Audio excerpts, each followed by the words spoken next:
up, everybody? Welcome back to Godspeed ZRZ. Now, as you guys know, I've got the 392 over there. I've already showed you the Can-Am, and I've had quite a few questions about how that 6.4 tows in that Rubicon 392. So, we've got a 12-foot trailer right there, a 2020 Can-Am Maverick trail. That's straight pop. I think we can find out. But as you can tell, just a normal little cheap 12-foot trailer, nothing crazy, nothing fancy. I think it should only weigh maybe like 1,500 pounds, so nothing too bad. 2020 Can-Am Maverick Trail, and this one's got some pretty different equipment on it, but it's gonna weigh out about the same. I think this one probably weighs somewhere around 2,000 pounds, nothing crazy. But the Rubicon is got the 6.4. As you guys know, I mean, the tow rating is still, I'm pretty sure, the exact same as the 3.6 liter Rubicon and the ones I've had in the past, but with that 6.4, it's obviously not gonna lack near as much power. I did run into quite a few different times hauling this with the 3.6 liter. There were just quite a few hills that it didn't really wanna go up with the 3.6, not at full speed. So this will obviously do it, make it really easy. And where this thing's still like pretty much stock, well, kind of, pretty close to what the factory ride height is, I don't think we will need the drop hitch, but let's see.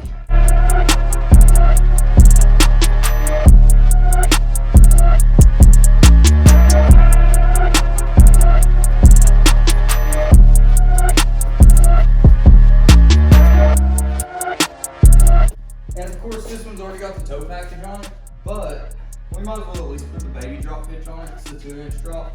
That should level out that trailer. That trailer rides pretty low anyway, but hopefully this will be good.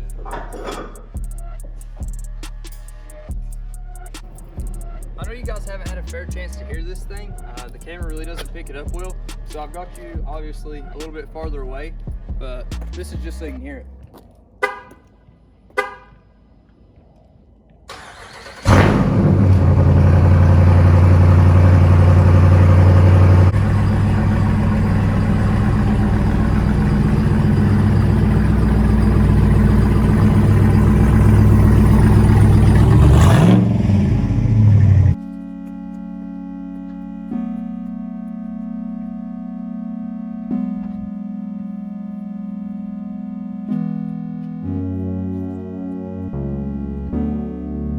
So as you guys can tell, I definitely do need a bigger drop hitch on this. I definitely underestimated the stockish Jeep, but it'll work for now. You can see how bad the angle is off, so this isn't gonna be much for the stability, but this is gonna be for the actual power. Oh well, I actually let my dad borrow my 6-inch drop hitch because he pulled my side-by-side up here from Virginia with his little Colorado. Well, now it looks a lot better with those BF Goodrich tires. If you haven't seen that video, go check it out. But I'll start this thing for you guys too. I did straight pipe it. I actually used one of these tips. Boom. Boom. Right there. The heat shield won't even go back on. No big deal. But we got it tightened. It's holding for now. I'm gonna put the camera really far away so you guys can actually hear this. It's like 3 times as loud as the straight pipe Wrangler. But I think you'll like it. And I'm actually selling it soon. I made the decision to go ahead and sell it this week to pick up something else. But I wanted you guys to hear this before it's gone. It's absolutely crazy. Volume warning, just to let you know. Take off your headphones.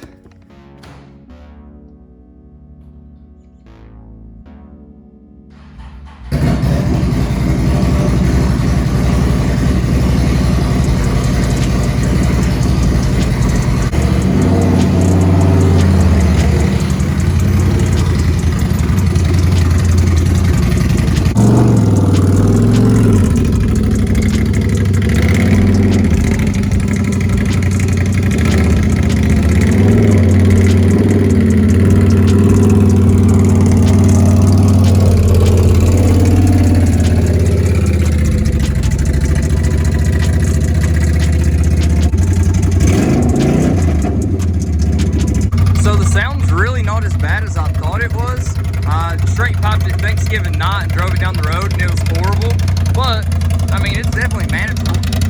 And you guys can see how bad the angle's off, so I don't need to hear it in the comments. It's bad.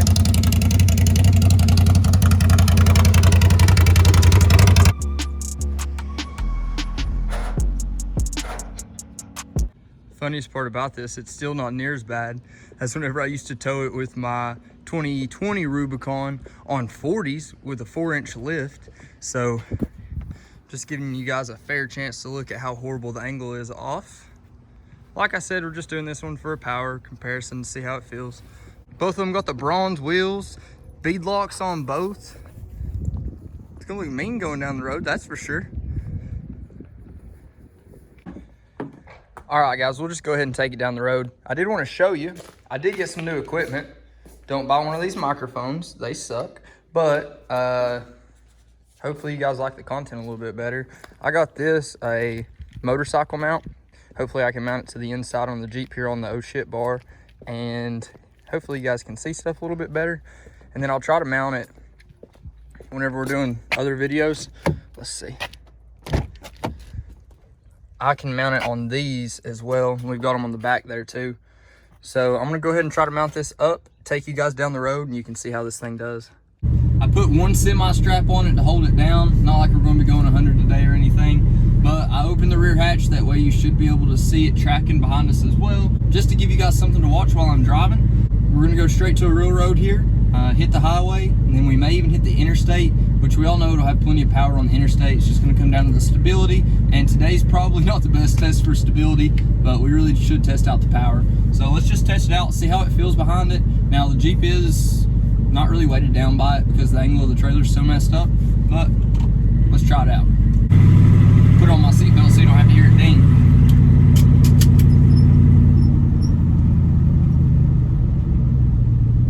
Now do keep in mind, this does have the HD brake kit from like the Gladiators on it as well. So stopping really shouldn't be an issue. We're only on 35 1250s right now. We don't have anything crazy. Even with the 40 by 1550s, 20 by 12s on a 4-inch lift with that 3.6 liter I had in the past, the 2020 did just fine. I mean, braking obviously sucked anyway, but as long as you were prepared to stop and you had enough of a runway to slow down, then it was perfectly fine.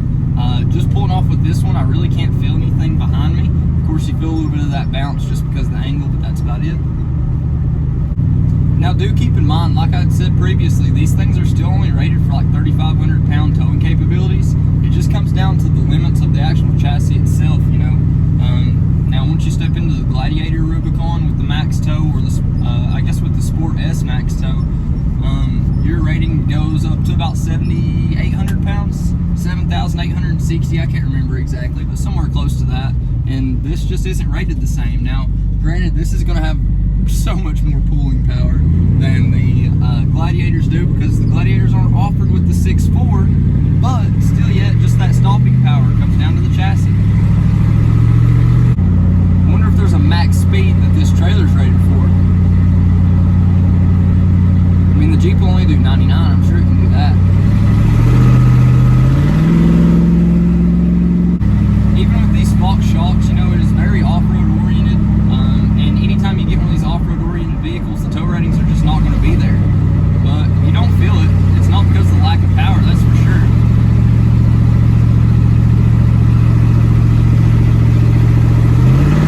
And going up a slight hill here, I mean, anytime you want to comp on it, it goes. Now, I'd imagine our fuel economy is going to be quite a bit worse. It sucks anyway. I mean, you're getting like I average 11.4 miles a gallon. And that is with the speedometer recalibrated for the 35s. It's not good. I mean, you shouldn't really focus on miles per gallon in these. You focus on smiles per gallon, and that'll get you by.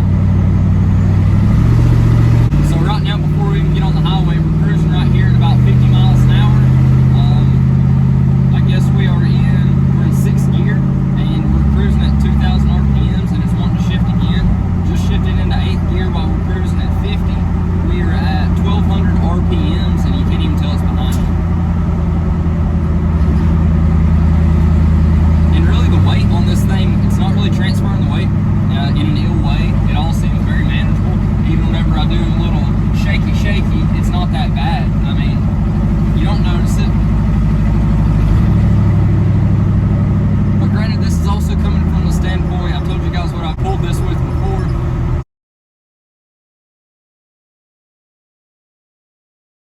So I may be a bad judge on this, but it feels great to me. We'll speed up right here before this stop sign, see how this stop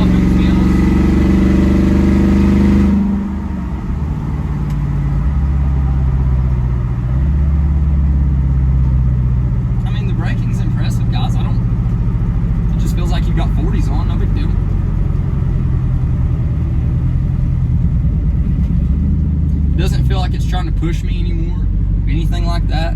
I guess the weight of that 6.4 liter in the front is definitely helping us too. All right, we shouldn't do this. Something could break, but let's just do it. I know you guys want to see it.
Turn around here, guys, no better opportunity to do it than now. Of course, the whole reason I'm here is God's grace and favor, and I just want you guys to understand and realize I want to make it well known of why I'm able to do the things that I'm able to do.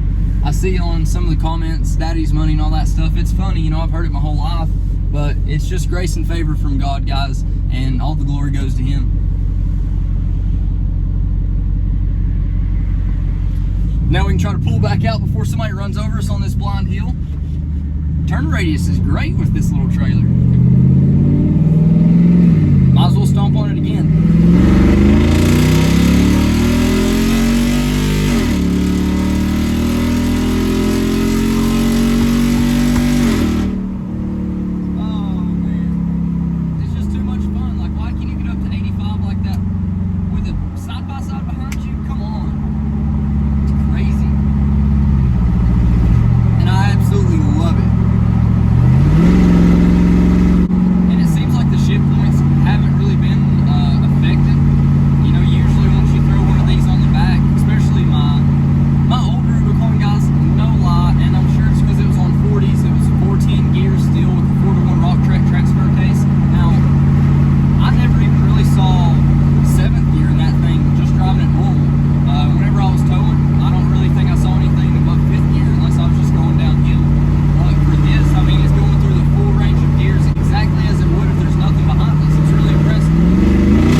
Back, guys, I can definitely say in full confidence that the 392 Rubicon can tow. No lie, it feels really good. The stopping capabilities, braking capabilities were absolutely amazing, way better than what I'd expected, and you really can't feel it behind you hardly at all. You really have to pay attention and keep reminding yourself that it is back there, because you really just don't feel it. The shift points, they stayed almost the exact same. It was great. You can tell the squat is almost non-existent. Like I say, the trailer needs to be a little bit lower, but dude, awesome, absolutely awesome. Well, that's it for today's video, guys. I hope you liked it. I hope you learned something. And if you haven't already, go ahead and like, subscribe. There's plenty more stuff to come. And until next time, just take it easy.